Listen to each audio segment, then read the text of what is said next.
AC की history में आपका बहुत बहुत स्वागत है। आज हम लोग जमींदार और जागीरदार ये दो टर्म अंडरस्टैंड करेंगे इस छोटे से लेक्चर के माध्यम से, ताकि हमें समझ आए कि अक्सर ये जो जमींदार और जागीरदार है इनमें डिफरेंस क्या है। हम अक्सर कंफ्यूज हो जाते हैं, स्पेशली मिडीवल टाइम्स में ये टर्म्स किस संदर्भ में लिखी गई हैं हमारी किताबों में, हम इसे आज समझेंगे। ठीक है, तो पहली टर्म है जमींदार। जमींदार क्या होते थे? बेसिकली क्या होता था, जमींदार वो लोग होते थे जिनके अंडर कुछ गांव होते थे। अब उनके हेरिडिटरी राइट्स हैं, मतलब एक जमींदार के बाद उसके आगे जो भी होगा उसकी जनरेशन, उसके हाथ में वो जमींदारी जाएगी।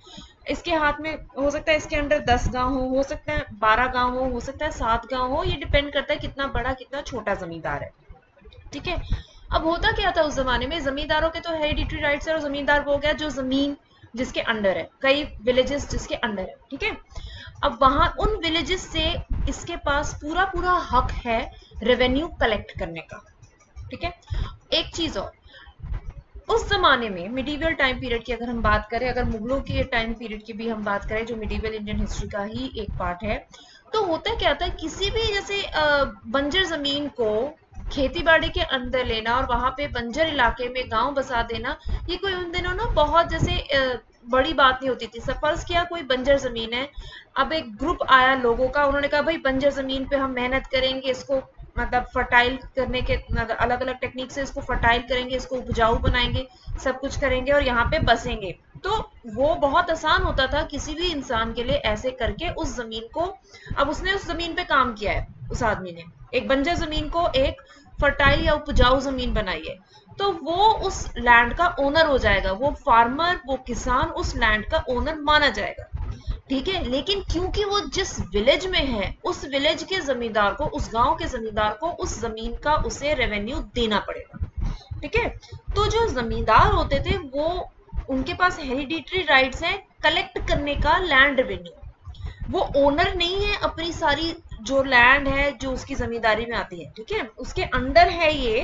ठीक है, लेकिन उसका काम है लैंड रेवेन्यू कलेक्ट करना। और जो आदमी वहां आके खेती करता है, जमीन को उपजाऊ बनाता है, या उसके जो गांव जमींदारों के अंडर है उनमें जाके मतलब काम करता है, खेती बाड़ी करता है, उसका राइट है उस जमीन पे जितनी में वो खेती बाड़ी करता है, और उसको उस जमीन से तब तक अलग नहीं किया जा सकता जब तक वो अपना रेवेन्यू टाइम पे जमींदार को दे रहा है। ठीक है, पेजेंट्स को they could not be dispossessed as long as they paid the land revenue. जमींदार के ऊपर होते थे राजा। अब राजा जो होते थे, देखो लोकल राजा या लोकल चीफ्स करके ना, या आप बुक्स में पढ़ोगे तो अब वो कौन होते थे। अब जमींदार तो वो हो गया भाई जो लैंड रेवेन्यू कलेक्ट कर रहा है। ठीक है, अब उसके पास हेरिडिटरी राइट है लैंड रेवेन्यू कलेक्ट करने का with under the number of villages जो उसके अंडर है।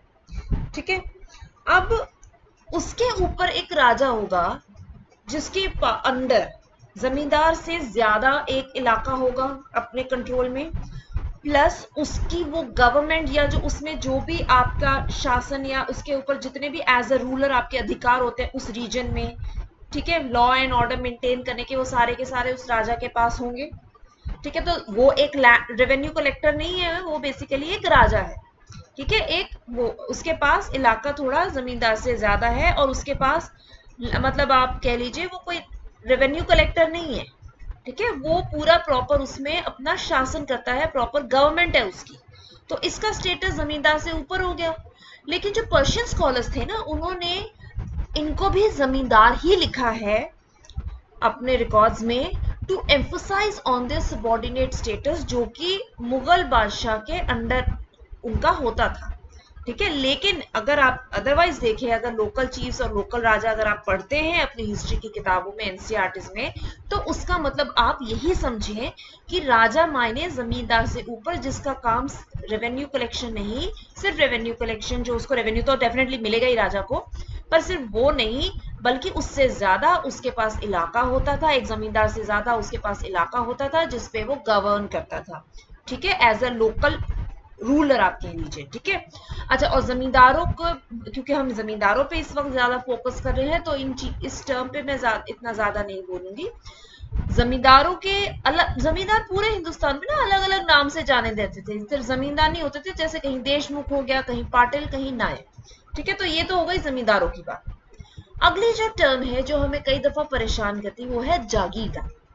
जागीरदार कौन होते थे? जिनके भाई आम भाषा में और आम शब्दों में समझा जाए तो जागीरदार वो है जिसके पास जागीर है। जो मनसबदार मुगल एम्पायर में, अब मनसबदार कौन होते थे? जिनको मनसबदार बेसिकली वो लोग होते थे जिनका ना, जैसे जात और सवार दो टर्म होती है, जिनको काम दिया जाता था घुड़सवार और पैदल सैनिक रखने का। उनकी मतलब एक पर्टिकुलर नंबर उनको बताया जाता था, घुड़सवार इतने संभाल आप रखोगे, मेंटेन करोगे, इतने आप पैदल सैनिक मेंटेन करोगे, और जब भी कभी एम्परर को या मतलब एम्परर को अटैक करना होगा तो तब वो जो टुकड़ी है वो आप सेना में, मेन सेना में भेजोगे, वो लड़ाई के काम आएगी, वो वॉर वगैरह में काम आएगी। अब मनसबदार कितना बड़ा है, उसका स्टेटस कितना ज्यादा है, कितना कम है, वो डिपेंड करता था कि वो कितने अपने पास सवार, अपने घुड़सवार और या पैदल सैनिक मेंटेन करके रखता है। तो उसकी जो पोजीशन होती थी वो जात और सवार से पता चलती थी। सवार हो गए आपके घुड़सवार, ठीक है, और जात आपका मतलब बेसिकली हो गया जो पैदल सैनिक एक मेंटेन करके रखता था। इसका स्टेटस पता चलता था। ये 5000 भी हो सकता था, 500 भी हो सकता था। तो जो मनसबदार 5000 मेंटेन करेगा भाई उसका स्टेटस बहुत हाई है, जो 25,000 करेगा उसका और हाई है, जो 500 करेगा उसका बहुत कम है, ठीक है। अब मुगल एम्पायर से कुछ मनसबदारों को तो उनकी पे मिल जाती थी नकद में या कैश में, लेकिन जिनको नकद या कैश नहीं मिलता था, कैश को ही नकद हम कहते हैं, तो जिनको वो नहीं मिलता था उनको मिलती थी लैंड असाइनमेंट, मतलब एक टुकड़ा जमीन का दे दिया, उससे जो रेवेन्यू जनरेट होगा वो उस मनसबदार की तनख्वाह या सैलरी के बराबर होगा, ठीक है। जितनी उस मनसबदार की तनख्वाह बनती है, जितनी सैलरी बनती है, वो उस लैंडेड उस एरिया से वो लैंड जो उसको दी गई है वो उतना जनरेट ऑलरेडी करती होगी। ये पहले से ही उसको पूरा असेस करके मनसबदार को वो जागीर दी जाती है, तब उसे कहा जाता है जागीरदार। अब जागीर जो होती थी वो ट्रांसफरेबल होती थी। भाई ट्रांसफरेबल क्यों होती थी? भाई एक मनसबदार है, भाई एक जागीरदार है, वो अपनी जागीर में ज्यादा टाइम रहेगा तो लोकल लोगों के साथ कहीं उसकी ज्यादा बॉन्डिंग ना हो जाए, ज्यादा अच्छे रिलेशंस ना बन जाए। फिर उनके साथ अगर बॉन्डिंग अच्छी होगी तो कहीं एम्परर के अगेंस्ट भी कहीं वो पूरी जागीर जो है वो एम्परर के अगेंस्ट ना चला जाए, उसकी इतनी ज्यादा बॉन्डिंग ना हो जाए। तो उसको तोड़ने के लिए कि लोकल रिलेशन ज्यादा डेवलप ना हो जाए जागीरदार के अपने एरिया में, उसको तोड़ने के लिए जागीरों को ट्रांसफरेबल बनाया गया था। एक जागीरदार एक पर्टिकुलर टाइम पीरियड पर ही उस लैंडेड एरिया में रहेगा, उस लैंडेड मतलब जागीर को देखभाल करेगा, उसके बाद वो जाएगा, उसकी ट्रांसफर हो जाएगी, वो आप समझो ये ट्रांसफरेबल जॉब है उसकी, ठीक है।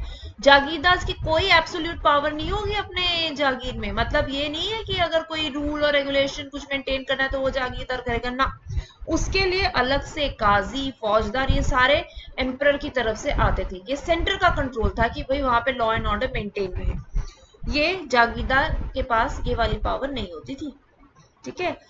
तो ये थी हमारी दो टर्म, जमींदार और जागीरदार। इनमें काफी फर्क है। और जागीरदार के ना अपने क्या करते थे, जैसे रेवेन्यू कलेक्ट करना है तो उसमें वो अपने एजेंट्स भेजते थे, और कई जगह ये होता था कि वो प्रेफर करते थे लोकल एजेंट, मतलब उनके एजेंट्स भी, कि भाई जमींदार जो है ना वही कलेक्ट करके लैंड रेवेन्यू दे दे। और कई बार तो जागीरदार ज्यादा से ज्यादा मतलब रेवेन्यू लेने के चक्कर में बर्डन डालते थे, ज्यादा से ज्यादा रेवेन्यू फिर वो कलेक्ट करके जमींदार को देना पड़ता था। और उसका मतलब ये होता था कि अगर ज्यादा रेवेन्यू जमींदार कलेक्ट करके जागीरदार को देता है या उनके एजेंट्स को देता है, और वो एजेंट अपने जागीरदार की तरफ जाते हैं, तो जमींदार के ऊपर एक मतलब एक तरीके से स्ट्रेन पड़ता था, क्योंकि जितना रेवेन्यू उसको जागीरदार को देना पड़ेगा उतना उसका हिस्सा कम हो जाएगा।